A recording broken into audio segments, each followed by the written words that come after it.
Good evening, Demon fans, and welcome back to the Demonland podcast. My name is Andy, and well, the D's are back on the winners list after a hard-fought win, keeping our flawless record against the Gold Coast in New South Wales intact. Tonight, I'm joined in Lockdown 2.0 by my co-host, Grapeviney. Good evening, Grapeviney. Good evening, Andy, and good evening, Demonlanders out there. And also joining us tonight is longtime Demonland contributor, George. Good evening, George. How are you? Good evening, Andy, and I'm hoping that we get a call in from our lucky charm this week, Bin Man. If people don't know, every time he calls in, we win the game, so better get him on the line tonight. Yeah, I'd love to know. I'd love to know what the statistic is, but I think we're running a pretty good average when he calls in. It'd be good to see some champion data analysis actually on Bin Man's record. He had a very good 2018, and his work in the hub has been excellent. But I don't know about last year. So yeah, it'd be good to see some champion data analysis on that. Well, what did we win? We only won 5 games last year. Yes. So I'm not sure how many times he called in. Not all of that is Bin Man's fault, but he has to accept some of the responsibility. But I hope he does call in tonight. I wonder if he had any surgery during the 2019 pre-season. We might find out when he calls in. Hopefully this week my internet fares a little bit better. I have a feeling that during these lockdown periods, people using Netflix and the like are playing havoc with the internet speeds. So hopefully we don't have any problems tonight. So far it sounds good. We love hearing from Demonlanders. If you'd like to join us tonight to discuss anything that we talk about, give us a call 03 9016 3666. We have the Bin Man line open, so but anyone else is welcome to call in. Also, you can Skype us at Demonland31. If you're listening to the show live, come and join us in the chat room. You can ask questions, post comments, head over to demonland.com/podcast. I'll try and keep an eye on that, or my co-host can help me out. Sometimes I get a bit carried away with what we're talking about to look at it. If you're listening to this at your leisure via SoundCloud on demonland.com or via an Apple or Android podcasting app, give us a subscribe and you'll receive updates when a new show drops. Give us a favourable review if you would like. We're also on Spotify and Stitcher. Go to demonland.com to find your links to your preferred listening methods. On social media, follow us at facebook.com/Demonland31, Twitter at Demonland, Instagram at Demonland31. Search for Demonland Podcast on YouTube and you can listen to some of the interviews that we've conducted with current and past players and coaches and administrators, actually. If you love talking about the Ds 24/7 all year round, join demonland.com and chat with us and other Demon fans about this great club. And guys, with that out of the way, it was a much better performance from the team and coach, which started with the selection. But boy, is this team really frustrating to watch. There's some good footy and there's still some horrible footy with poor disposal that can be costly. But let's look at some positives first. Let's go to selection. We finally got the 2 tools in the forward line that we've been screaming for, albeit it was quite short-lived. But the importance of having 2 tools in the forward line, it was really emphasised when T-Mac went down early in the game with that eye injury, leaving Weed as a sole forward. Because in the past weeks, had that happened, we would have had no height whatsoever in the forward line. So, George, I think you highlighted that in your match report this week. Yeah, so that's certainly the case. It would have been horrible, I think, if we didn't have Wiedemann as the second option following that injury to Tom. But I think also in the last quarter, in case people didn't notice it, Stephen May had a bit of a wobbly halfway through the last quarter and they threw him forward. And in that period, when he was forward, we kicked 3 goals. It simply took the heat off Wiedemann, who kicked one of the goals. But also it meant that other players were released, and Charlie Ballard and Collins, their fullback, had 14 marks, I think, between the two of them. And they got nothing as soon as May went down there again. But Wiedemann did a great job, even just on his own contesting the ball.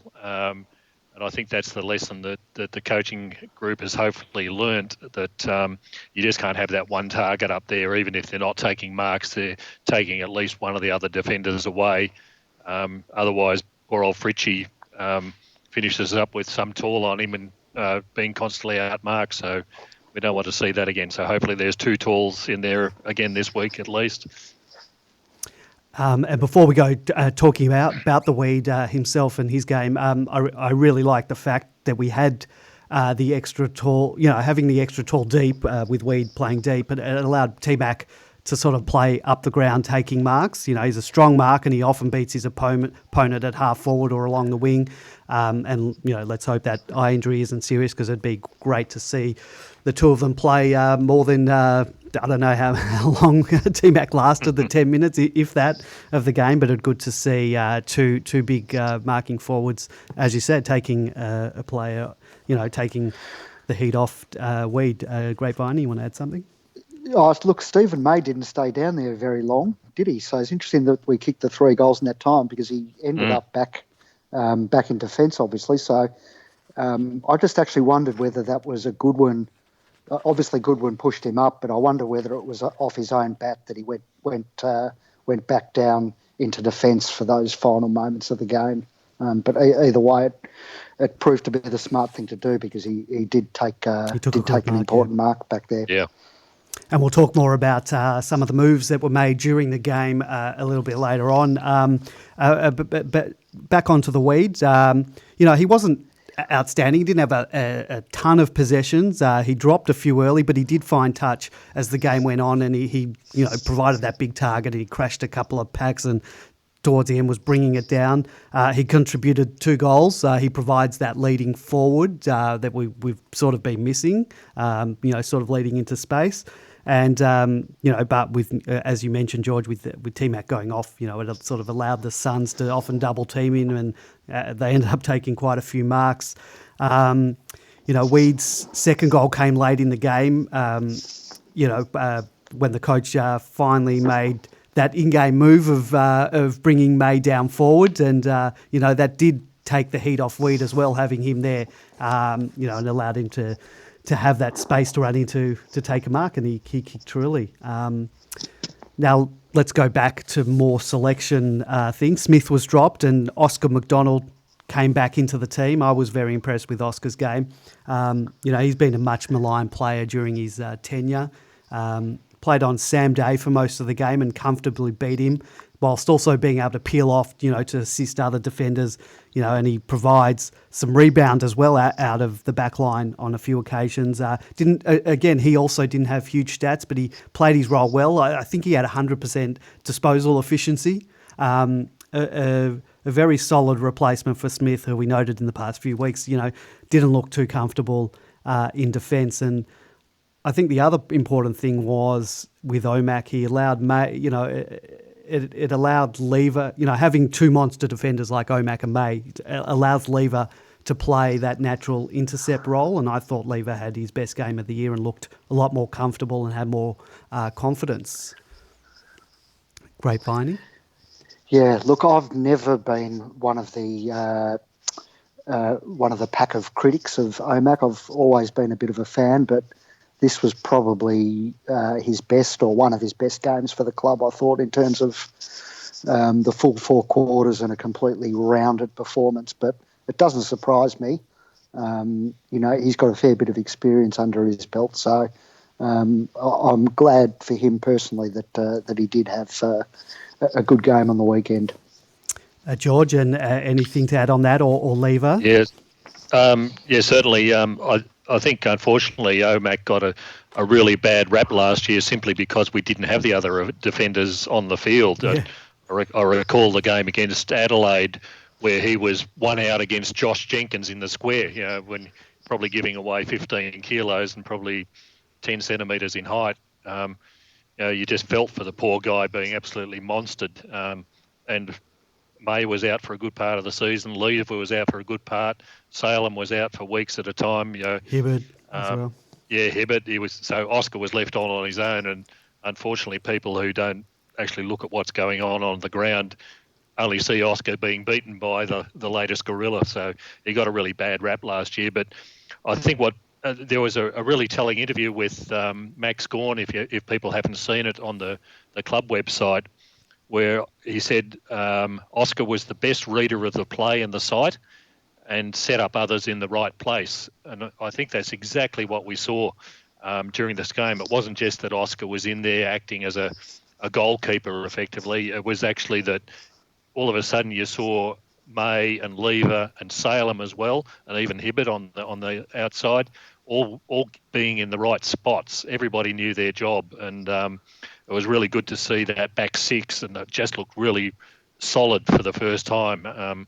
Unfortunately, with Joel there, who's less experienced, he was perhaps not providing the same level of stability that we saw with Oscar. So I think Oscar will be in for quite some time to come. Yeah, I think so. And the proof of the pudding is in the tasting. I mean, you look at the scoreboard, and if you take out the fluky goals, 3 or 4 or 5 of which Gold Coast kicked, and those that were controversial in terms of the umpiring, they probably only kicked 1-1 or 1-2 or something like that. So I'm exaggerating, of course, but the defence once again has done a really good job, I think. Yeah, I thought, not taking anything away from some of those goals, they were beautiful goals, but it's sort of like they pulled quite a few out of their ass, if you don't mind me saying.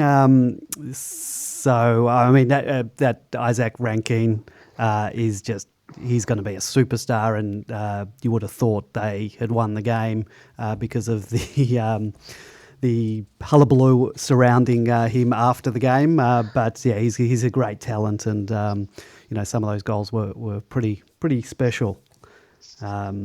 But yeah, as you said, some of them were pulled out of nowhere, and I'd sort of like us to sort of be able to do that on occasion as well.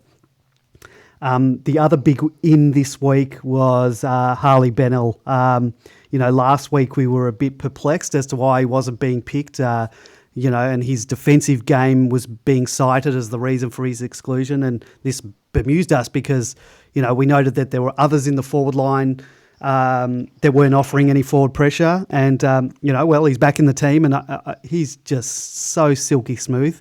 Again, he wasn't a player. He didn't have a huge amount of possessions, but whenever he gets the ball, he just manages to find that extra 2 meters on his a meter or 2 on his opponent. And not even as a result of pace, he just seems to glide with the ball in hand. He's got vision and skill in tight places, and he just puts the icing on the cake. It puts the icing on the cake with the goal that he kicked after the siren. He would have had 2 goals if not for a pesky thumb of an opposition player. And you add to that the 6 score involvements that he was in. It's just what the doctor ordered for the D's, isn't it? Yeah, but it's not. I don't think it's unreasonable. The reason that he missed the week before, I think we saw that on display on Saturday night. The fact of the matter is he's extremely reluctant to enter the fray, as in he's very conscious to avoid physical contact in basically every situation. There was a mark he could have gone for in front of the bench in the second or third quarter, I think, and he didn't go. And a couple of times where he just didn't tackle when he should have. So I don't, no one's expecting him to be AVB with his defensive work and his tackling. But equally, he is going to have to put his body on the line at some point and get involved in the contest. And look, I hope the football department gives him the time that he needs to get confident in his body to be 100% and be able to do that. Can you turn a blind eye to some of that if what he produces is only more valuable? Like if you're not doing anything and not getting a touch and you're squibbing, the contest, then yeah, you're out. But I don't know. It's not so much. I'm not accusing him of squibbing. No, it wasn't. A certain level of physicality is required of the game, and you can't avoid it forever. So. Look, as I say, it's only his second game back, so it's going to take him a little while until he's 100% confident to put his body in there. But I think he's going to have to offer more than he currently is at the moment, Right. defensively. And George?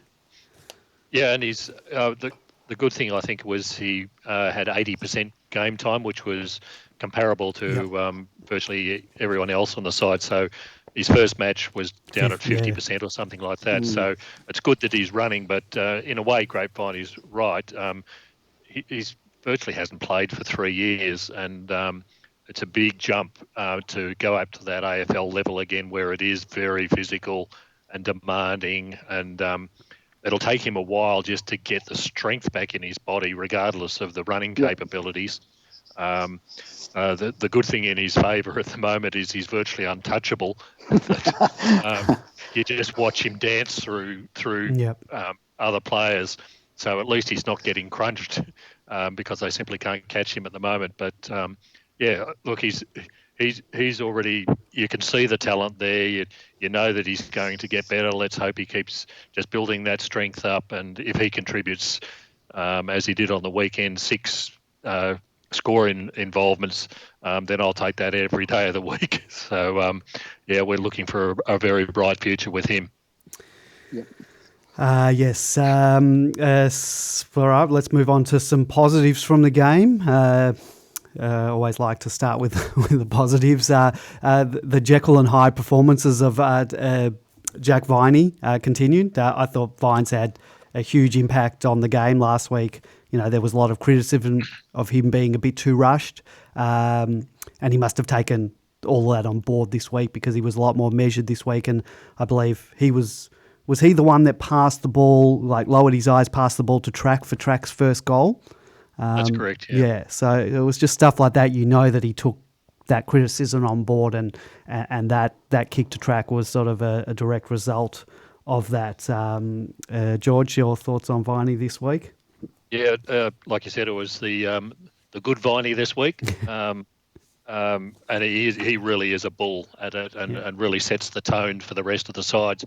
If he's in there thrashing his body around and hitting opposition players, then the others seem to follow pretty quickly.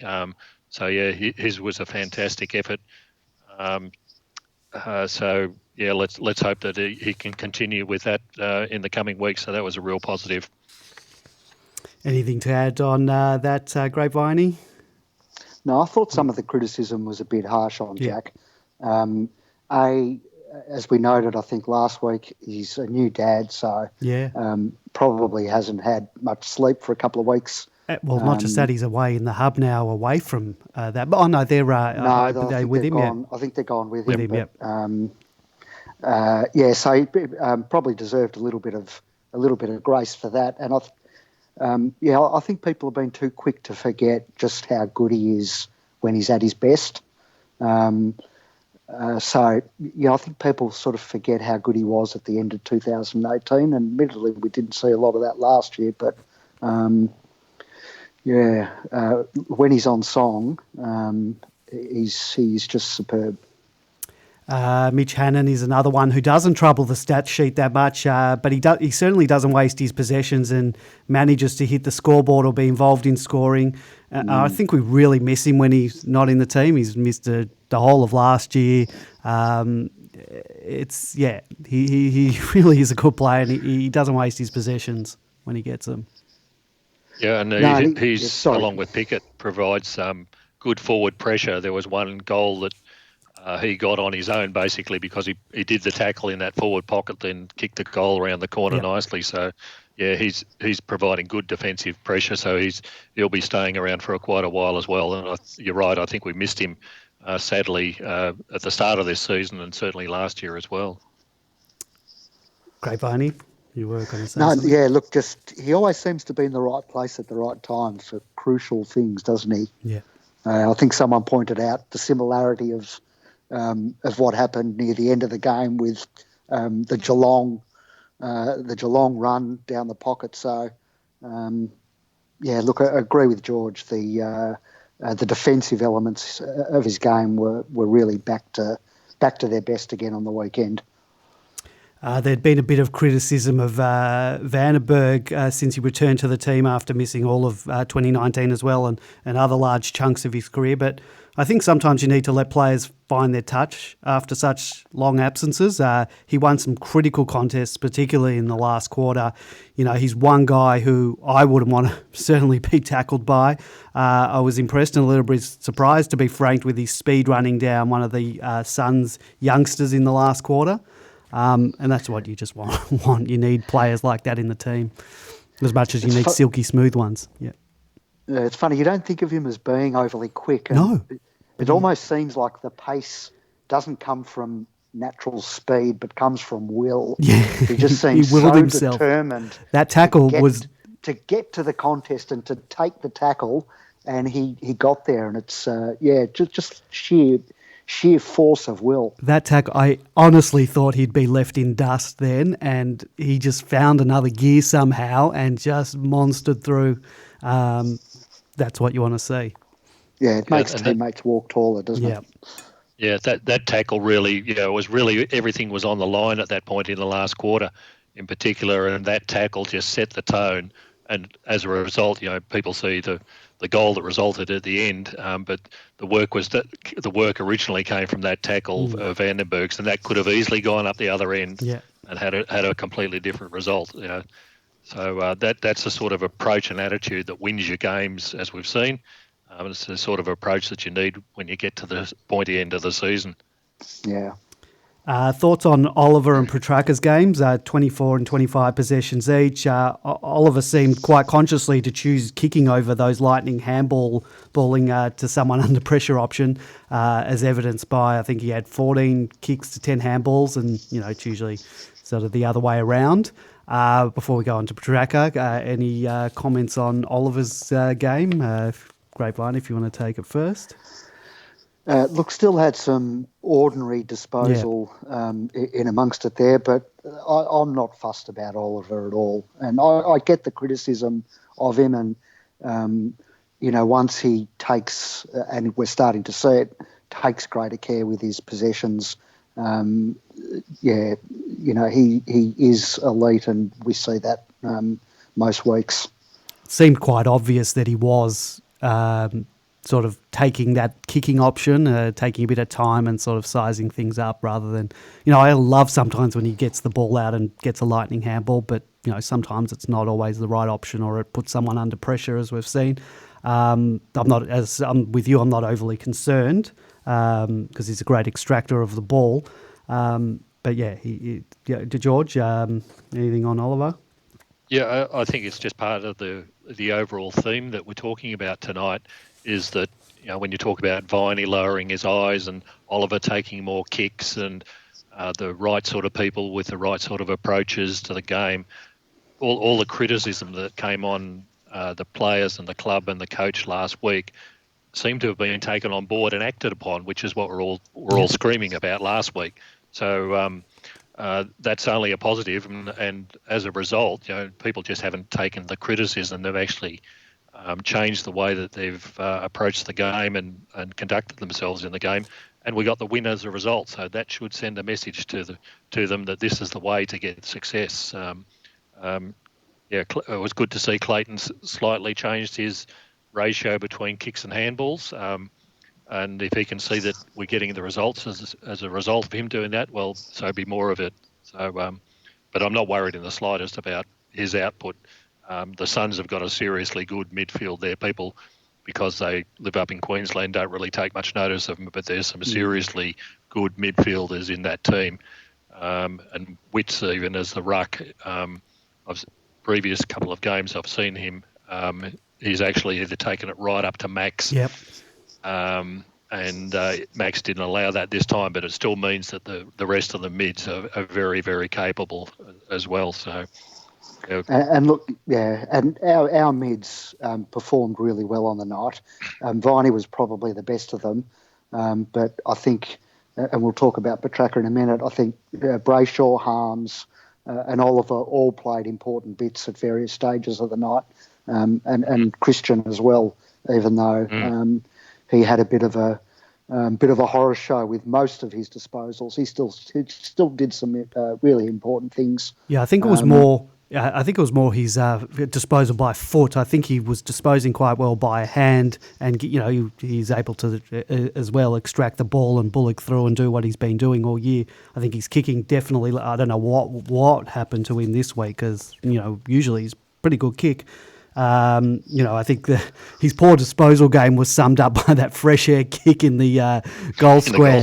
That could have been extremely costly in terms of the game, but he kicked an absolute beauty goal. That goal from outside 50 to seal the game basically was just beautiful. And he's been a bit iffy with his set shot kicking over the last few years. We've noted that on this podcast, but that was just a beautiful, beautiful kick, and that's what you want. You want a ball in a guy's hands that's going to kick a goal like that late in the game for you, and he certainly did that.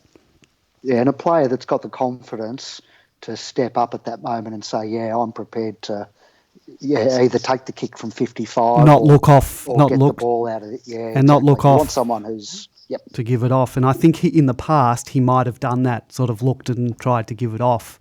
But I'm happy that he sort of, showed that leadership as well to go back and put it through. Do you think the obvious instruction to all the players to lower the eyes and be a little bit more composed might have caused him to be looking at options that he wouldn't normally do, and so it affected his kicking? But very possible. Very possible. I didn't think of that, but yeah, you make a good point. Gawn I thought was outstanding again. He's having a great year. Dominated Witts. I think you mentioned, George, before that Witts has sort of had a bit of the better. Has taken it up to max. But Gawn was sort of all around the ground was great. I think he took 8 marks. It's just great for a ruckman. There was all those max things that he's been doing. Sort of saves us quite a lot of times. We've got a caller coming in, and this is the call that we've been waiting for. Good evening, Binman. You're on the air. How are you? Oh, yourself? Oh, I had to pull your volume up there. How are you going, Binman? Yeah, good. I've called in on the telephone on the old school this week. The Skype didn't seem working so well last week, so I'll try the old thing, the telephone. I don't think it was your fault last week. I think it was my internet connection last week. It seems to be quite stable tonight, so you can probably stick around for a bit longer. What did you want to talk about? Just picking up that track conversation. Yep. It's funny. I was reflecting on Grapevine's question last week about being a bit more negative this year than I had been, and I think it was really a reflection of I was just really disappointed in that the win even against the Blues, but the next 2 weeks it sort of took the wind out of my sails a fair bit. And but I thought it was a terrific win, and so for the first time, basically since the last win of 2019, I've watched a replay. I've even watched some of the footy shows again. I've read the stats, and watching the replays are really interesting after watching the game. And I thought Track played well in the game, but really when I watched the replay, his influence you can see so much more. He's really on the cusp of becoming an A grader, I think. Do you think? I noticed you made a post today, and I was just reading that actually before we went on to air, and you said that you surely will be All Australian this year. You reckon he's in line for that? Well, if he tracks continues, going, pardon the pun, I think he's a lock. Yep. I mean, statistically he's our best player, and I don't know where he ranks in sort of across the league, but surely in terms of some of those key things, he must be averaging a goal and a half a game. He's 23, 24 possessions, and he's just so powerful out of the contest. There's only a handful of players, Degoe, Martin, maybe one or two others, have got his strength through the contest. He just doesn't get brought down. Yeah, absolutely agree. The other thought about Track I had was I actually disagree a bit with George in the sense that he wasn't really. I thought he was being quite aggressive, and in watching the replay, some of the kicks that he missed were going for too much, not the sort of dinky one, like the one where he got the ball in the centre and he had a shot at goal. I didn't mind that on reflection. At the time, I thought, he should have passed off, but I quite liked the fact that he put the bit between the teeth and went for it. Yeah, I kind of agree with that too. Although I guess ultimately he'll be making the correct call every time and going short when he has to and going long when needed to. But he actually did that twice, didn't he?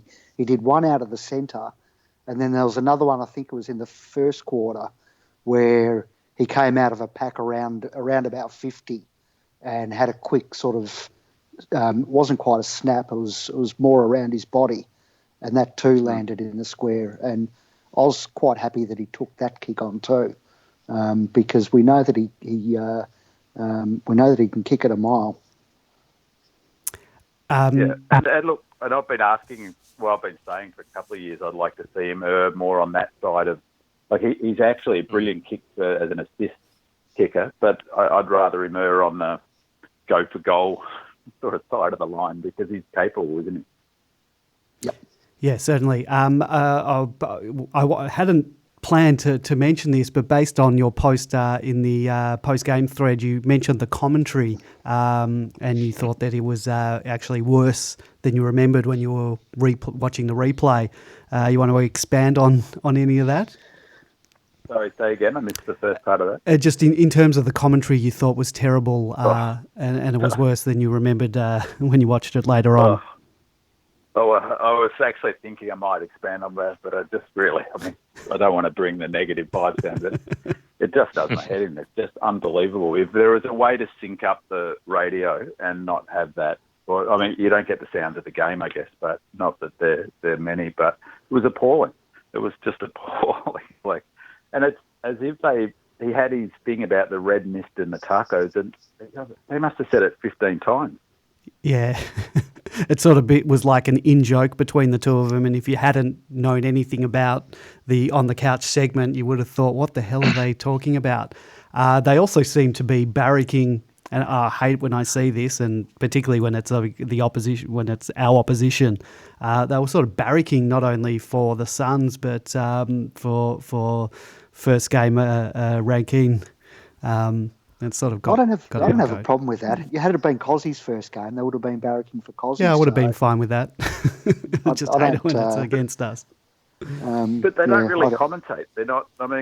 You've got a caller, and they're just talking over the caller and making their points that they've already made on the cast that week. It just does my head in, and just terrible. Go ahead, George. Yeah, the pity is when you actually hear a decent commentator, you really notice the difference. And I always love listening to Daisy, even when she's operating on the boundary, because she's got that current football knowledge and knows exactly what's going on the ground. I had the misfortune of watching the Sydney-Richmond game on the weekend, for example. And at one stage, Brian Taylor said, why aren't Richmond going forward? They keep going round in circles. And Luke Hodge, who was the boundary rider at the time, said, it's because the Swans have got 18 people in the back 50, Brian. It was something that was completely oblivious to him, but, someone who's actually watching what's going on in the ground instead of commenting on it knew more about the game as it was being presented. So, I don't think it'll get any better while we've got people like Taylor and the rest of them taking the jobs. I'd like to see Daisy up there, but she can stick to kicking the football around for us for a little while yet. Yeah. It's a severe lack of analysis as well, which is frustrating. And Brian Taylor gets completely intimidated by Daisy Pearce. I think her intelligence he doesn't know what to do with it. Yeah. Bin Man, favourite player of yours? We discussed him earlier. Omac, what are your thoughts on his game? Oh, look, I'm just thrilled that there's a thread around the bring back Omac vibe was very strong. So I think it was all part of a bigger picture from Goody. So, and I did actually post today on Demonland that I do wonder whether, in all seriousness, that I think Goodwin deserves a lot of credit this week. I think he really made some changes, some of the ones that you've mentioned already. Melksham played higher up the ground. Omac coming back in, pushed Lever up the ground. And I wonder with Omac, if perhaps they've said to him and the leadership group said to him, look, we want you playing better football. You're better than that. Because I listened to that interview that you talked about, George, on 3AW. I think it's 3AW with Gawn. It was quite interesting, actually. He talked about the importance of Omac to the team, but I thought it was quite revealing at the end of that bit. Max Gawn said, but that's all fine, but he has to play good football. So I do wonder whether they've given him a bit of rocket, dropped him, and said, look, you'll get back, but when you do come back, play, because he looked like he played with a lot more aggression, and I love the fact he was going for his mark. It's interesting. There's I know that there's a new OMAC appreciation thread on Demonland. I've got a feeling if you dig into the archives, there's already been at least one OMAC appreciation thread where his critics have had to come and apologise and eat a slice of humble pie. So I don't think it's the first time that this has happened. I think I seem to recall, I'm not sure, we might go back into the archives and have a look, but I believe it was around that one of the Queen's birthday games, perhaps the one where we won where Watts kicked the last goal.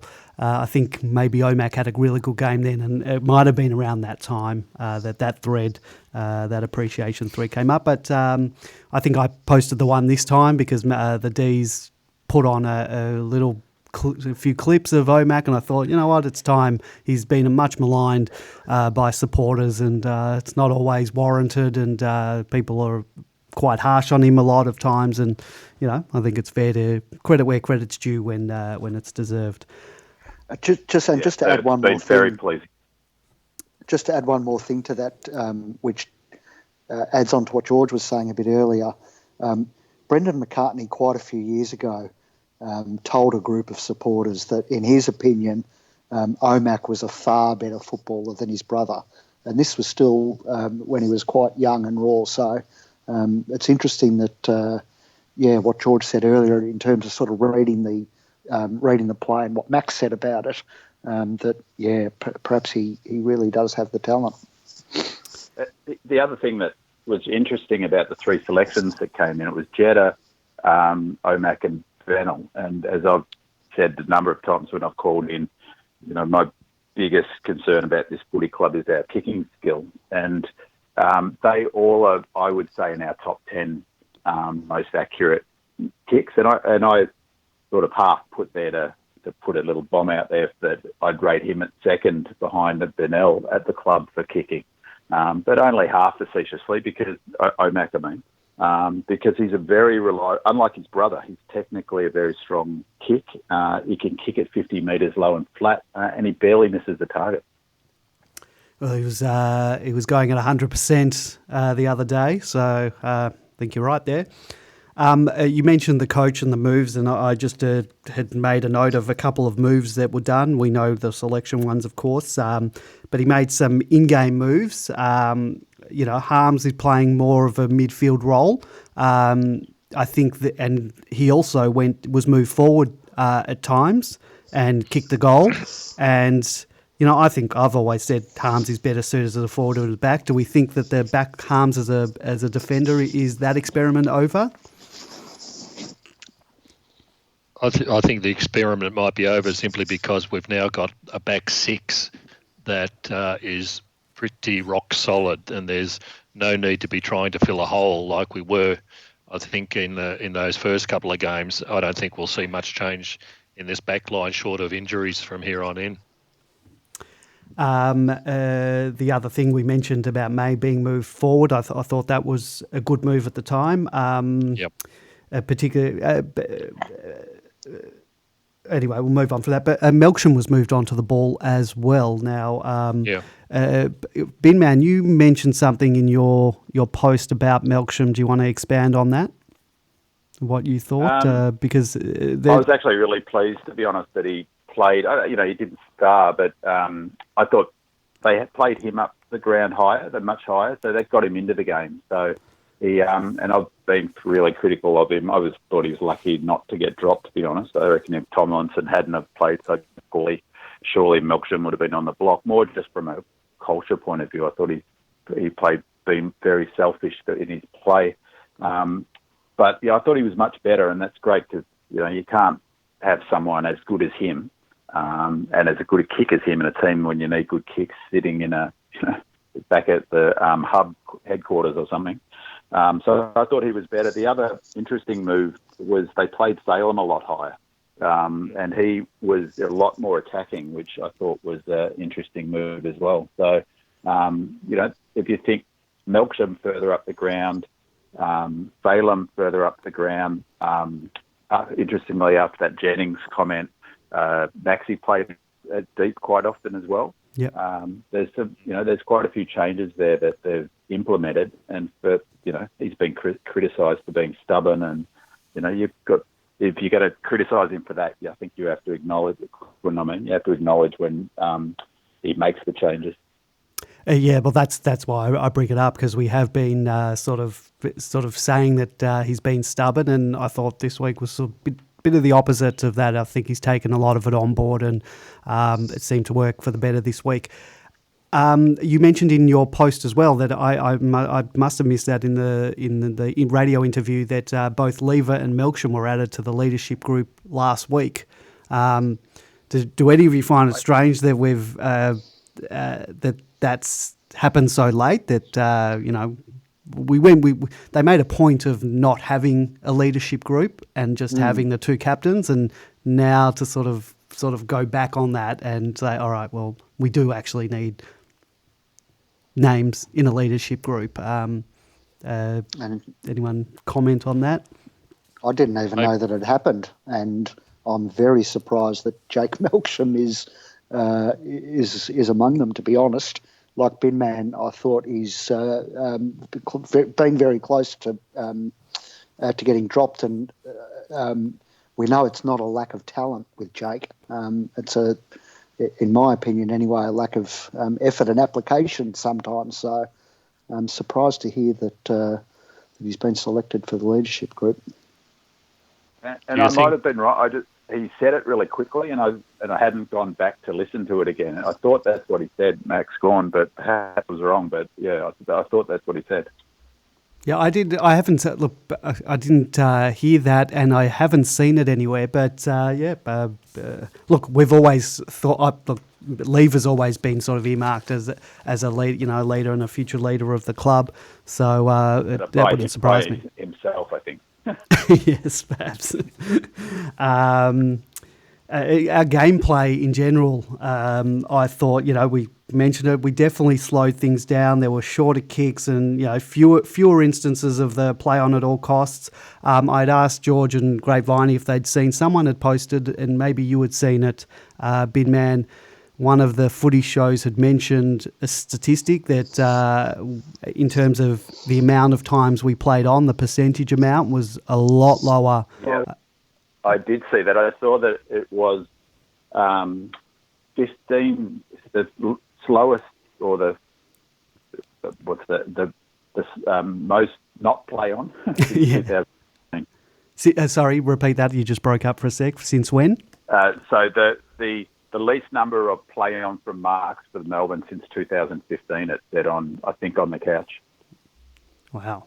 And I think Gary Lyon took credit for that. I'm sure he did. There were still some dumb turnovers in the game, but it's a step in the right direction. And the other stat that was really interesting, and I thought telling in terms of the match. So we slowed it down, and that's a hard thing to implement given they wanted to go fast. Yep. But we had 12 marks inside 50, and they had 4. Yeah. I mean, I don't know when the last time there'd be an 8 differential between inside 50 marks with us in the position. That's quite remarkable in terms of, it showed with our how much more effective we were going inside 50. I've been really impressed with Ed Langdon since coming to the club. There's been a bit of criticism with his disposal, but I really think we really needed a player, with pace on the wing, and he's just always there as sort of that link man option and always gets space. Really, we need a guy like him, and I think he's doing a really great job. his connection with the team is getting better, and it was at its best on Saturday night. I'm not sure who said it on the forum, but someone pointed out that his teammates are now becoming aware that he's out there and that he's in space. And so, I guess they're all still getting used to each other. But I'm like you, very happy with the game on the weekend, particularly early. Yeah. I think it was Max Gawn in his interview as well mentioned something about along the lines of they really love his ability to run both forward and defensively as well. So yeah, it's nice to have a player He's of everywhere. that caliber. He's everywhere. Yeah, he's just always there. He's assisting everybody. So and he's also difficult to catch. So it's a really nice addition.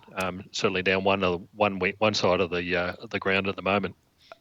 Yeah, and look, when he can find space, if he's really in space, that takes a lot of pressure off the disposal. So he can execute better when he's not about to be tackled, obviously. Yeah, and I find sometimes when we're doing a bit of that over handballing, just the inside 50, and they need to get it out, he's sort of always just there by himself. Great inclusion to the team. Finally, a bit of luck went our way with accuracy in front of goal in the last quarter. I believe it was 4-0 to 1-4, and it's usually the other way around with us. And well, given how many fluky goals they kicked, it probably evened it up. That they missed a couple more gettable shots, including the debutant. So swings and roundabouts, I guess. If you look at the effectiveness of our kicks inside 50, as I said, we had 12 marks. But when you think about some of them, we got a lot of our marks and a lot of our kicks were to players in that corridor. So the one to Fritsch, where he turned it over off Rankin, but he marked there and he kicked it dead straight. But the one to Melksham, the kick from Hannon to Melksham, which was a really clever kick.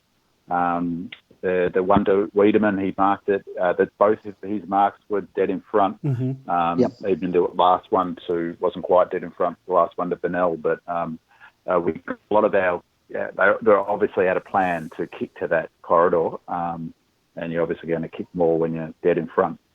Yeah, and if you go back and you watch in our games from 2018, that's how we were scoring predominantly that year.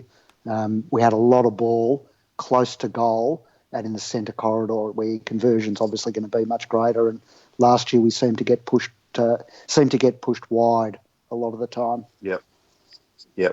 It's interesting, isn't it, that that was one of the points that Jennings made last week about making sure that your opposition don't have those type of shots from in front of goal, but you're seeking it out. So again, the credit must go to the coaching staff for that change, because people like King, apart from one scrubby kick off the ground, only got that one goal for the game. He didn't mark the ball in any position where he was going to get an easy 6 points, and it was the same for the rest of the side. So a proper defensive setup, but also we're taking full advantage as we go into our own forward line to seek out those easier type goals right in the corridor.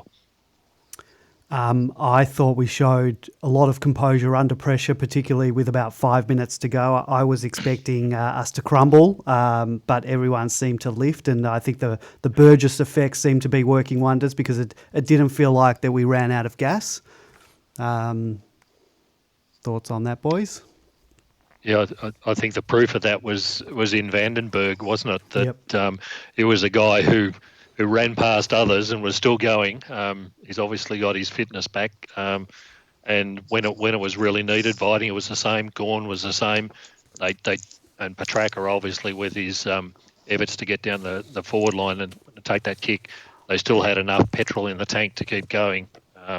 So yeah, the fitness was certainly a big factor in the end, and that is the traditional nature of football, isn't it? That you've got to outlast the opposition. Yep. And I'd add to that as much as I was critical and in the Carlton game, and in hindsight, those sort of the comments afterwards from their coach, they did steady well in that last few minutes to win that game against Carlton. Carlton had all the momentum. Yeah.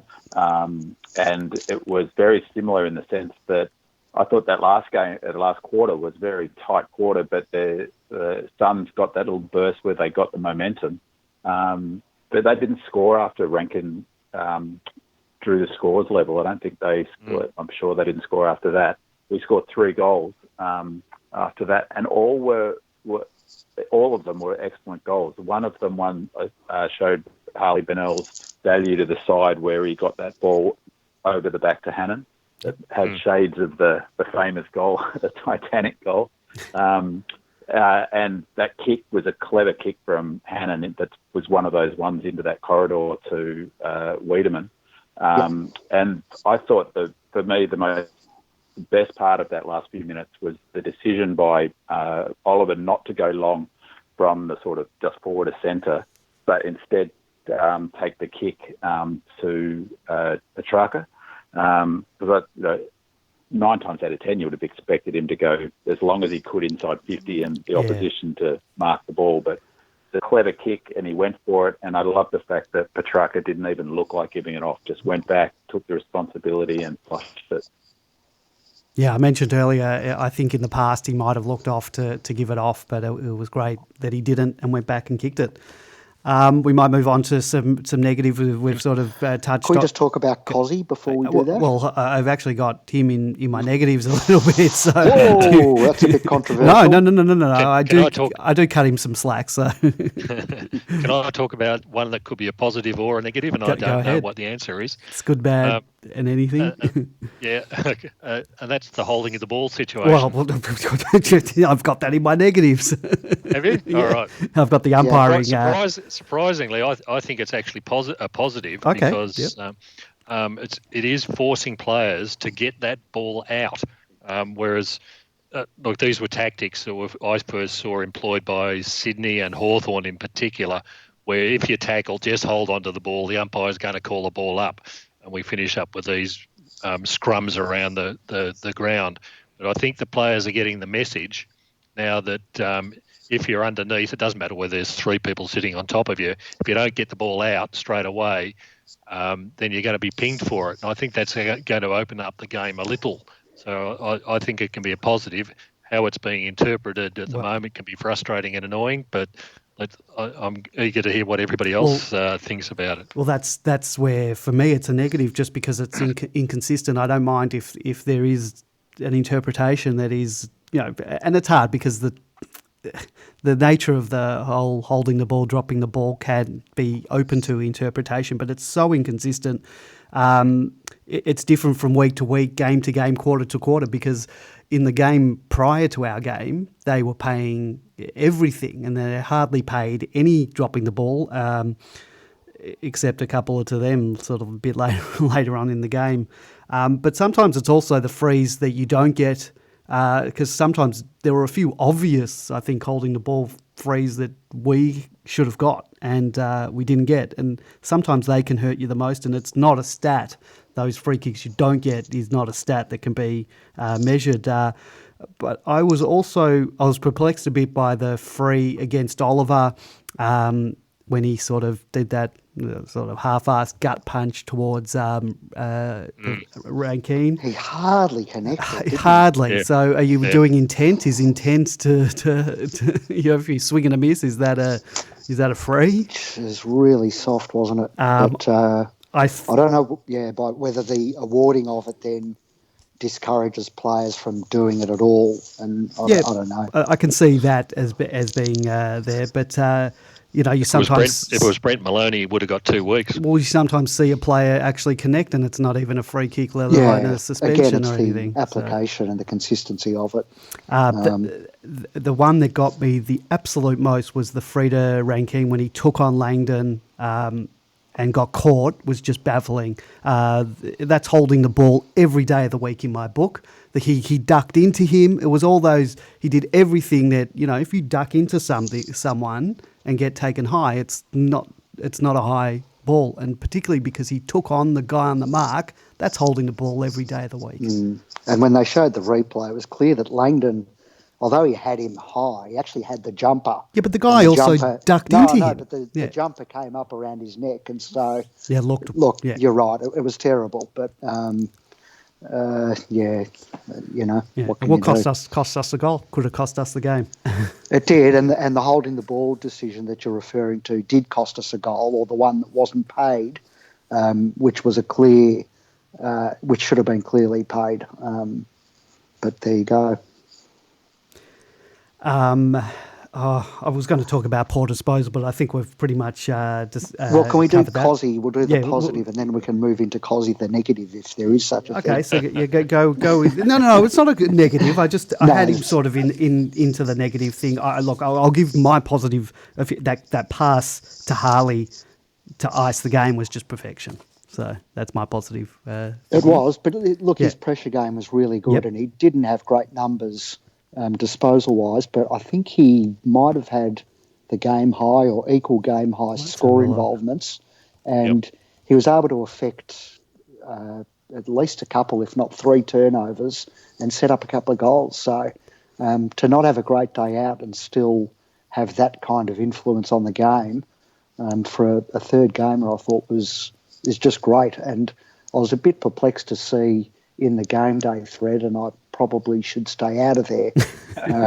It's hard when it's on TV every week because you've got. I don't do it during the game when I'm at the game, but at home I find myself sort of participating and doing it. I'm occasionally tempted to have a look, but I thought it was a bit harsh. People saying that he's not ready, and some even saying that he's no good. No, I don't agree with that at all. I think that's a life ban, isn't it?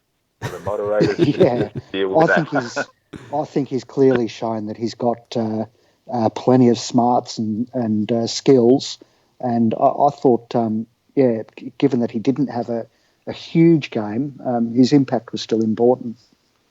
He seemed to be very down on himself. He gave away a free kick, and he looked. I think he got dragged for it, and then I saw Bennell on the boundary with him, sort of consoling him. Go ahead, Big Man. I was just going to say that for a third game, I did wonder whether he would have been watching Rankin up the other end, and I suspect, like all of them, I guess they're all pretty competitive, that he would have not really loved being put in the shade by him. But Rankin's older than him. He's been in the system, even though he's been injured. He's been around a bit longer. So, Nonetheless, he's sort of a flashy forward who's sort of a similar build, but I can completely concur with what Grapevine has said. I thought, yes, he didn't get great numbers, but just like he was in the did he play the Richmond game and not the Cats? Yeah, not not the Blues game. But he played both. But his desire and pressure is exactly what we've missed. And a couple of times in that game, him and Hannon as well, they didn't actually get to the contest, but put enough pressure on the ball carrier who's running it out of our back 50 just to put some confusion or pressure on them to cause a turnover up the ground. That's not even a stat. He wouldn't even get a pressure act for that. But his preparedness to keep running, and I noticed that in the, I think it was the Tigers game, even when we were playing poorly, it looked like at one point he was the only one who was busting a gut. I was speaking to a mate, a Melbourne fan, who said at one point he's the only one who looked like a natural footballer, who looked like he knew what he was doing out there, which is, crazy to think. But I thought he's terrific, and he's clever, isn't he? That tap to Fritsch was really important because they'd got the goal up the other end. It was level all of a sudden, despite our dominance. And it was clever. He didn't take possession, was able to get it forward. I think he's going to be a terrific player for us. Yeah, I think people put a lot of pressure on young kids like that. You can't expect him to be breaking games apart. I know everyone all wants him to be Eddie Betts or Sirioli out of the box. But I think it's an unrealistic expectation to put on an 18-year-old. So, what do you do given that there isn't? There's no Resi's comp this year. Do you just continue with him in the team because he's doing those pressure acts and he's doing those team things, and just let him find his place? unless his loads need to be managed, and we might have this situation where we're playing more games, more than one game a week. I don't see any reason that he wouldn't be out of the team. He's absolutely earning his spot as far as I'm concerned. I can't see him being dropped at all, and I think that his KPI will be pressure act up forward. And if he's meeting that, if he only gets 4 or 5 kicks a match, that pressure is gold, and that's exactly what we've lost. People have been complaining about that ball just getting washed out of our back half for all last year and even much of this year. He's the sort of player who helps stop that, and he's a gutsy little player as well in terms of who he tackles. Yeah, it's important to remember that it is only his fourth game this season, or fourth game in his career, and he's already terrifying the opposition forwards. As Binman just said, he doesn't necessarily get to a contest, but they're looking over their shoulder the same way that they looked over their shoulder if Cyril was playing, or if Davey was playing. You just never knew where he was and how fast he'd close on you. And you just get no stats for that. The club would recognise that. The footy department would that in their videos. I think we are, and as Binman said as well, who else are we going to bring in who provides that quality of pressure? I was looking around. I can't see anyone else. Maybe Bedford on his day, but there's no one as fast as Pickett is at the moment, and so get more games into him, and we'll start. I think we'll start to see the same results that you see from a Davey or a Betts or a Rioli with Kosea as well. I think that was a bit of a criticism of Garlett. Remember Jeffy Garlett's sort of game? Like he would kick the goals, but he had no sort of defensive part to his game. There was Dean Kent as well, I think, was dropped a couple of times because of the defensive thing. So we haven't really had a small forward who's brought that pressure. So once he starts adding goals to his repertoire, I think we've got a very, very handy player on our hands, and that will come. But George's point as well is it's not just the intent that he's got, the pressure. And I noticed there was a bit that I just loved it. It was he put a shepherd on, and he got off the ground to put the shepherd. It wasn't just putting a shepherd. He looked for the opportunity for contact, and it did enough to stop the flow, and that's all they need to do. But it's also so he's got that want to tackle and get involved, but it's his pace. That's the thing. If you you can want Kent, you can want all you want, but if you're not quick enough to run someone down, they're going to run away from you. And he's quick enough to run most players down. So, I can't see them dropping him. The other interesting one is Jeddah. Where do you boys stand with Jeddah taking any emotion out of the equation? And I think people. I think there was a bit of confusion. I don't think Jeddah was manning up on Rankine when he kicked his goals. Am I correct in that assumption? He was on that one that he roved off Max, which was a horror show, that goal. That was I think, Jeddah's fault because he was on him. But I don't know what Max Gawn was doing, not slamming that through for a point. Yeah, I agree. Some of Max's taps in defence were a bit unusual. That one was not a good one. And I think, Jeddah was caught there, but Langdon was also flat-footed on that occasion, and perhaps he was also perplexed that Max's tap was coming to him. But there was another time where a couple of times where the commentators pointed out rightly that Ellis was out the back and on his own, and at least on one of those occasions, Max went that way. So, it happens. You're not going to get every tap right. But, Jeddah probably, I think at least some or most of those goals were kicked on him, and, they were freaky, so not a lot Nev could do. But I think realistically, you'd have to sort of acknowledge that Nev's probably on the downward slide on the downward side of the slope coming down his career, and it's going to be harder and harder for him to play at the level that he wants to and that we're used to seeing as time goes on. I think the problem for Jeddah is we're talking about Cozzy and Cozzy's pace. If he wasn't playing for Melbourne and Cozzy was playing for another team, that's who Jeddah would have to man. And I just worry about his pace, to be honest, in terms of his ability to stay with those quick forwards, because he's not really going to play on a medium size, is he? So there's not many other positions he can play in.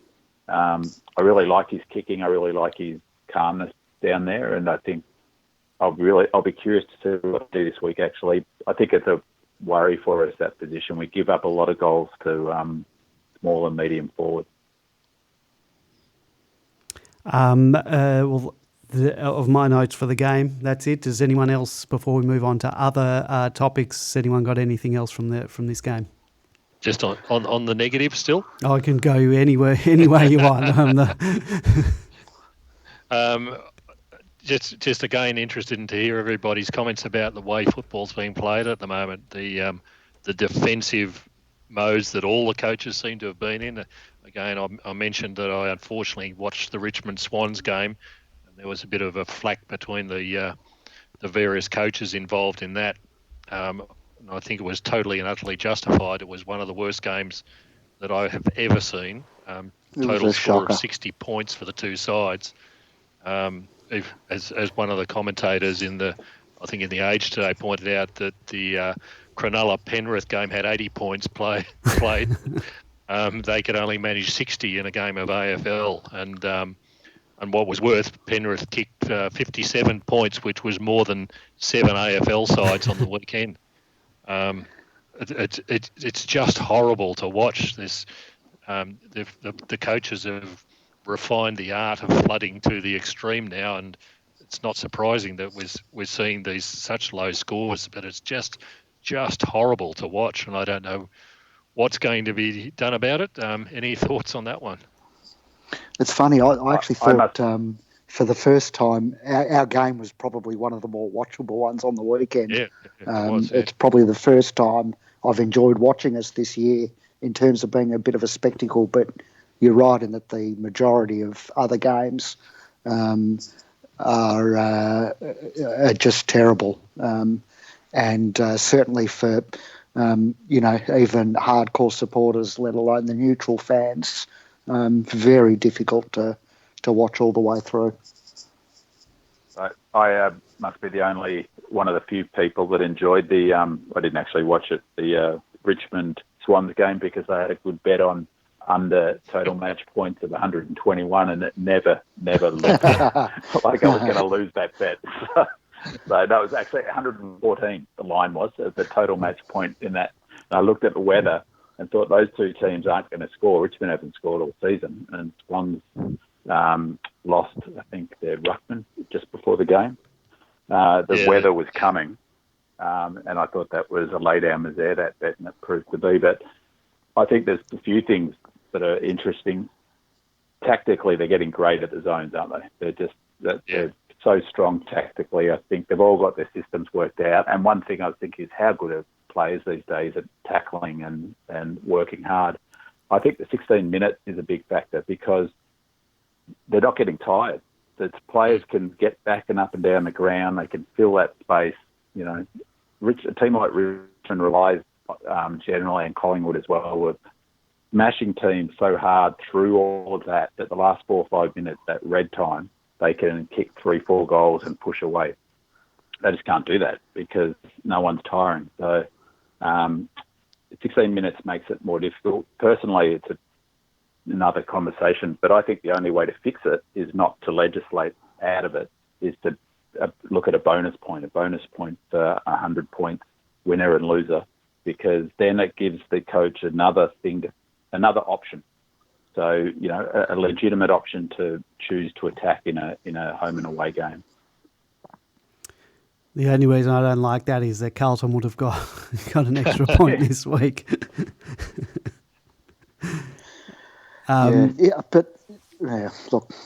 Interesting. All right, let's move on. There was a downer just after our game. There was the AFL put up a tweet of Harley Bennells, put up the video footage of his goal, and there was quite a disgusting comment made by some user on Twitter, racially vilifying Harley, and in fact the entire Indigenous community along with it. It was just completely unacceptable, and Melbourne's president, Glenn Bartlett, came out and made quite a strong statement in regards to that. It's just, we discussed it when Glenn was on the podcast the other week.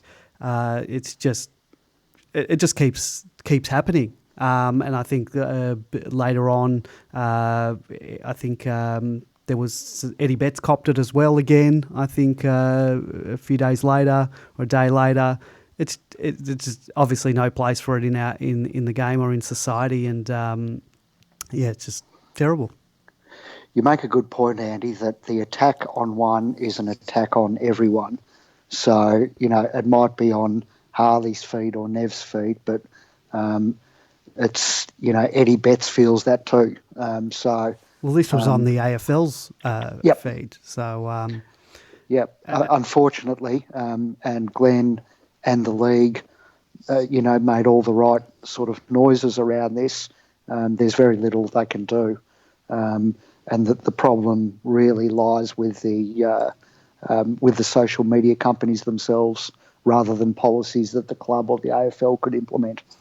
Like in particular with this one, was on Twitter, and there's absolutely nothing the AFL can do if someone posts a comment, with the exception that they can ban that user from being able to view their tweets, but that tweet actually remains up until either the tweet is deleted by the user or by the social media company, which can be hours or days later. And some, obviously in this day and age, gets picked up on very quickly. To take a screenshot of it, it's out there for everyone to see. There was some comment, some discussion about it. Is obviously we've got to call out this behaviour, but just by calling it out, does it? It's sort of like. If you call it out, you're promoting it even more. More people get to say, you're amplifying it, but you have to call it out, I think. So it's like you're damned if you do, damned if you don't type of thing. It's obviously a massive question on both sides of that. I thought, Andy, can I say that I thought your response in that thread, the Harley relocation thread, was fantastic, and making it clear where you stand and the site stands and the moderators stand on it. And I thought it was actually quite an interesting thread, that one, in terms of it was one of the more balanced. It's been one of the more balanced discussions. Over the years in different threads that have potentially hot. There's been some pretty wild things posted on Demonland, even within the bounds of moderation. Certainly, I'm not used to reading, so I'm not on Twitter and I'm not on Facebook, and I'm not really. Demonland's the only social media that I look at. So, but a counter to ignoring it, I think, is potentially the opportunity to have that conversation every time it happens. Yeah, exactly. And I think that it's an interesting sort of discussion, because yes, you could not amplify it, but there's also that potential to amplify the discussion. Yep, absolutely agree. That's why I think it does need to be called out. Yep. I don't know, but there's not much more to say about it, really. It's just incredible, isn't it? In terms of the social media companies, is you've got a situation where the president of America is dog whistling alt-right and putting neo-Nazi links on his own website. So it's hardly surprising that it happens. That it's enabled, I guess. Yeah, not surprising at all. George, did you have something to add? Yeah, it's just incredible, isn't it, that anybody could possibly put something like that up in this day and age. You can only shake your head, and all that we can do is keep on calling this out, because each generation that comes along seems to think, particularly with the social media type of stuff, that none of these things have ramifications. They have ramifications for the individuals, and they should have ramifications for the people who are making these sort of posts, but not at the moment. But the only thing that we can do is just keep on hitting these people on the head. The old whack-a-mole situation, but because unfortunately they keep sticking their head up. It's very sad for the players. I really feel for them and the effects that it has on them and their families. And I just shake my head. I'm sorry. I just can't comprehend how people can write those sort of things. It's an interesting point that you make about the families as well, because I was made aware of the tweet by the mother of Harley. Actually posted a screenshot of it on Facebook, in one of the Demons groups on Facebook, and said, basically how disgusting it is, and how her son, Harley, is a very proud Aboriginal man, and, we need to stamp out this behaviour. So I was made aware of it through a post of hers. So, it's wider effect. And it's not just, Harley who cops it and then all the other Indigenous players, but it's their families and their kids and other, young Aboriginal people and people of colour. And it's just got to be stamped out, and there's no two ways about it. Go ahead. The funny thing is, in terms of Demonland, is sort of not Demonland per se, but unfortunately, Facebook, Twitter, and particularly those two mediums, is that they profit from something like that. They profit from the traffic and so there's no real interest at their level at all stamping it out, and it's only now with Facebook getting blowback from potential advertising hit, and even that won't change much. So it's a pretty sad state of affairs when they actually profit from it. I think they need to be brought to heel, to be honest. Yeah, it's an interesting one to watch. It seems to be the only sort of media platform that isn't held to the same standards as others, like in television, print, and radio. You certainly couldn't get away with things like having things like that on those platforms. So it's an interesting one, and it seems that at the moment and they're not copying. You couldn't on Demonland either, could you? No. And look, I as I said, something like that came up, it would get moderated very quickly. Wouldn't see the light of day. As soon as we're alerted to something like that, it'd be gone and the user gone. And I've got no qualms about assisting authorities in if it needed to be taken further. I'm not sure what Twitter's policies in regards to that or Facebook's are. And as I said, the AFL with Twitter in particular, they can't even hide that comment from view. And it's something that's been said under one of their posts. So, you don't want I'm sure the AFL would have hated that being up there and them not being able to do anything about it. I know on Facebook they have a bit more control. Demonland has a page on Facebook, and I know that as the administrator of that page, I can hide a comment. There's also a filter in there that can actually filter out comments from going up if they contain, profanity and whatever. But if something comes up, you have a bit of control over being able to hide that straight away. But on Twitter, you don't. So, there's got to be some type of ability to be able to moderate things that are on your feeds, maybe. So, anyway, that's a topic for another day. With that, we'll move on from there. Can I just add a counterbalance thought to that last? I thought it was a really touching moment, two touching moments in that game of footy when Hibbert kicked that goal. Oh yeah, his goal, and he kissed his band and pointed to the sky. It really struck home for me. He'd lost his brother, and it sounds a bit silly, but it's just a game of footy. And then at the end, it was a beautiful piece of theatre for Cozzy to be the one kicking it across to Harley. It already set him up for the one that was touched, to Harley's first goal, and just the pure passion that the whole team went to hug Harley. But right in the middle of that, he was hugging Hibbert, and it just the emotion and the passion was so evident, and it just really reminded me this is not a group of young men who are dialing it in. They're fully invested, and regardless of how well they kick or don't kick, or it's a team that that are wearing the jumper with pride and working as hard as they can. And just further to that, we're going to chat about just quickly about the hub and the fixture that we've got coming up, and us moving out of New South Wales into Queensland. But I think the fact that we're in this hub and the players are all together in this hub, might bring the boys closer together. I think it could turn out to be a good thing for the team for this year, and hopefully it's only this year that we're in these hubs, and maybe we can get back to the footy next year. At the moment it's not looking too good, but I think that hub life has the potential to bring the team closer together. And Grapevine, you didn't interview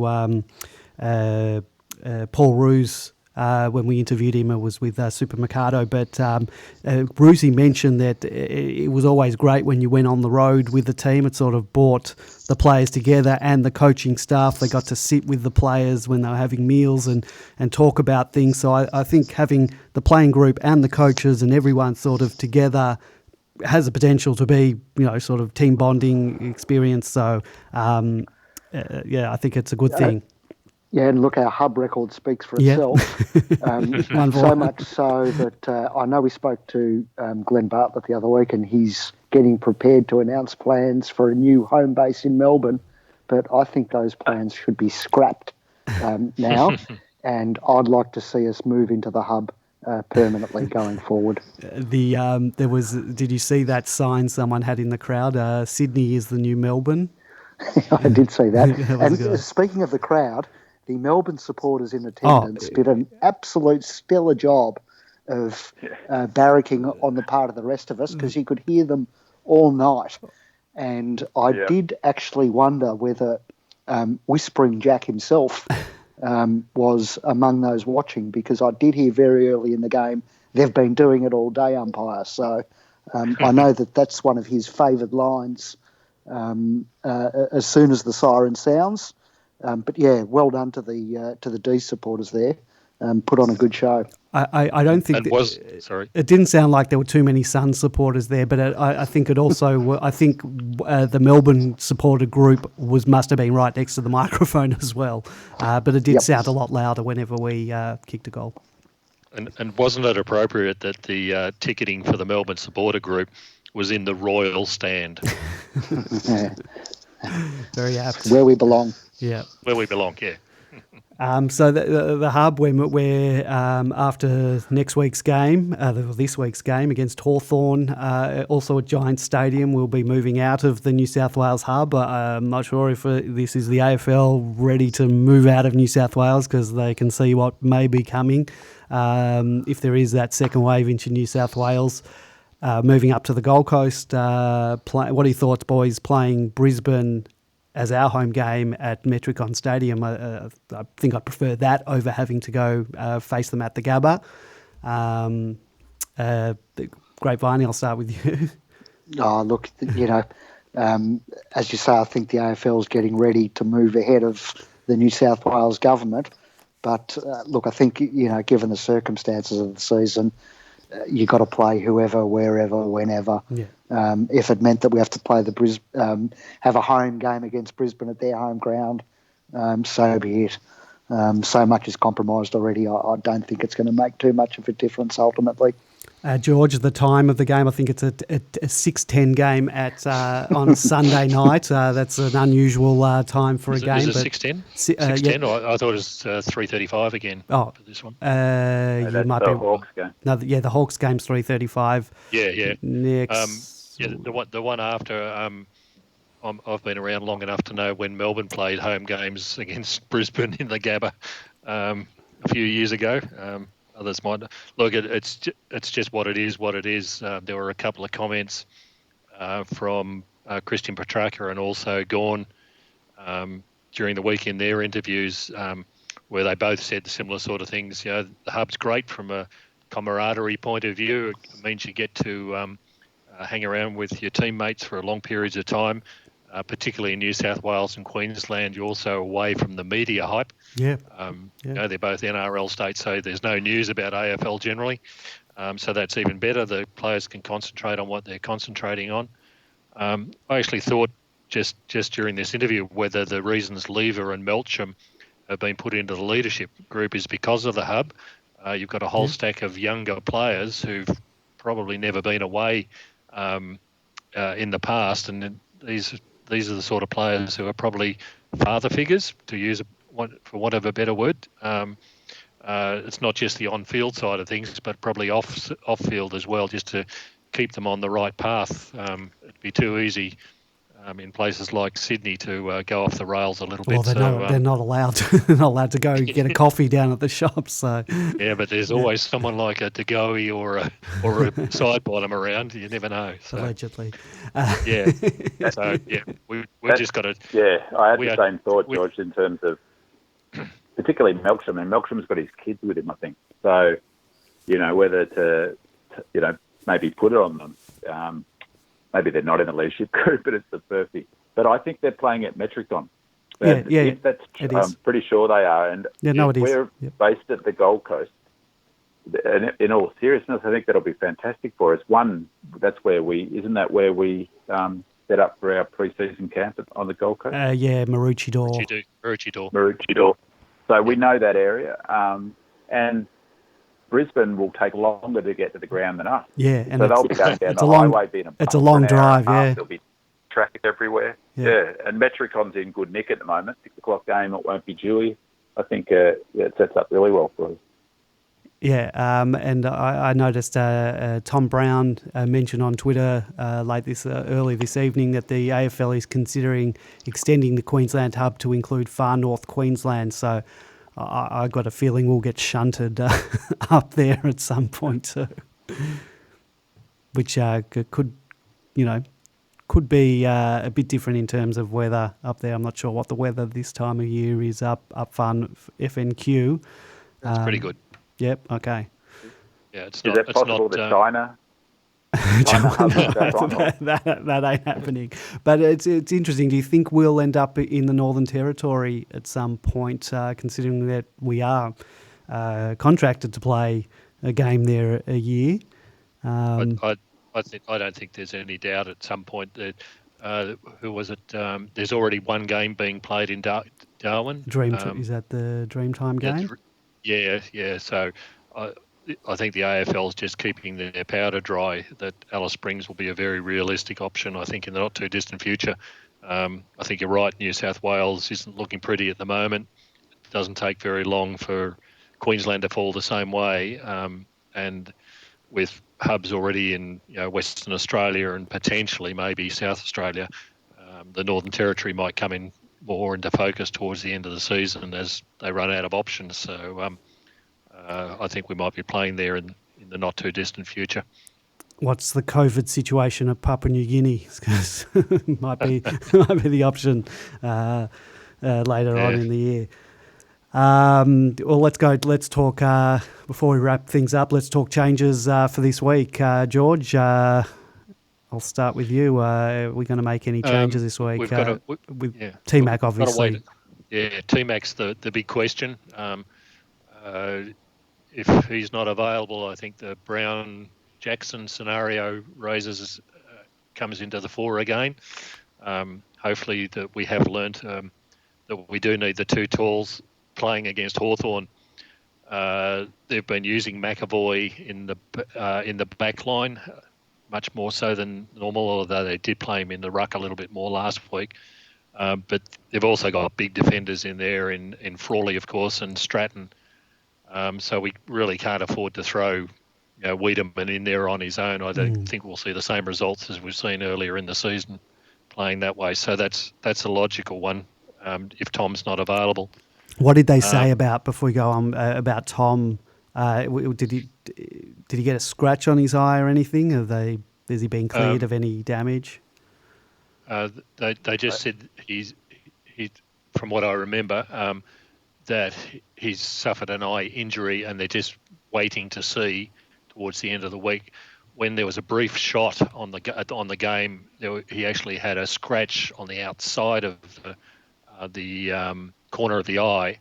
But I suspect what's happened is that he might have been scratched in that area, but actually had the finger poke into the eye, and he couldn't obviously see clearly after that point. So it's a question of whether the eye itself will recover, but that's just a matter of time from the sounds of things. That they said that there's no serious damage. It's just waiting for the damage that has happened to repair itself.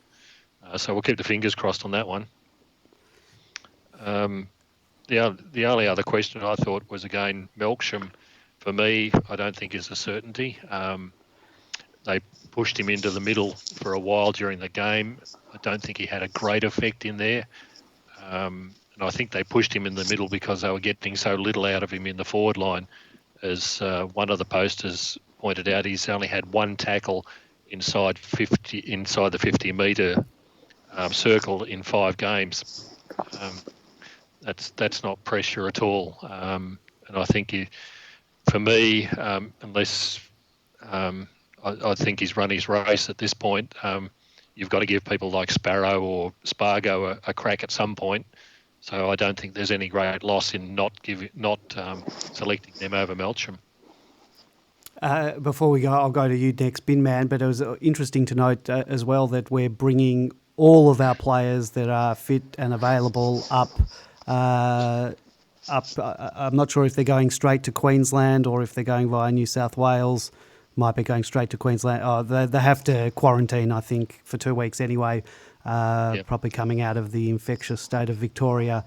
So that's interesting to note that they just can't do the training here by themselves to sort of get them to match standards. So they're going to go up, which was interesting because we sort of said last week what was the reason for not bringing everyone, which is a cost thing. But that's interesting to note. So we'll sort of have a full complement of all the fit players available to go, I guess, within 2 weeks' time. Go on, George. Yeah, I think the reason the message has come from the AFL that we're going to be playing a lot of games on a very short turnover. The Bulldogs were in a similar situation. They've sent up the balance of their players as well. Basically, if you're going to have 4-day turnarounds, you better have your whole list there because you're going to need them at some point, even if that's in 3 or 4 weeks' time. So it's good for the players, but also I think it'll be good for the side, so that we get that necessary rest into some other players' leagues. Bin Man, changes for you? Yeah, last week I would 100% would have said Melksham. It's always that question when you think about changes: is what you would do, or what I don't think they'll drop Melksham, and I think that they might have said to him, "We need you," and so I don't think they'll drop him. I can't see them making many changes. The player that I thought was probably the one that's on the chopping block is his name escaped me. What's the small back? Lockhart. Lockhart. We do need small defenders, but he wasn't very good. He did a couple of he wasn't very influential. He didn't have much impact. He did a couple of really brave things. He didn't make any major mistakes, but he can't have got more than 2 or 3 kicks. I'm curious about what they'll do with Jetta. I don't know. I wouldn't be totally shocked if they drop him, but I don't think they will. So I think probably Lockhart, and I'm not sure, is Swallow ready to go? Sparrow, you got the wrong bird. You got the wrong bird there. Swallow bird. Is Sparrow ready to go? I believe he's up in the hub with them now. So providing he's fit and ready, and I mean, what's the situation now with reserves games? We didn't have a scratch match this week. While we're in this, I think we did. Oh, we did. I didn't see anything on that. We already had 10 players, so I'm not sure what sort of. It must have been an open game of footy. There wasn't much flooding in that game, but sort of bit of a training drill against an opposition. Who did we play?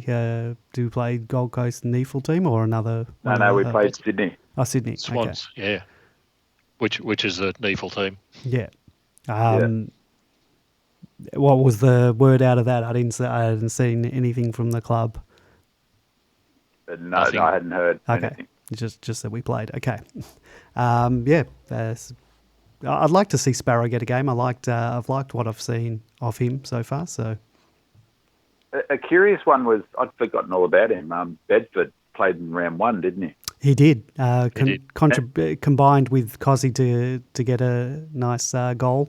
I thought he was all right.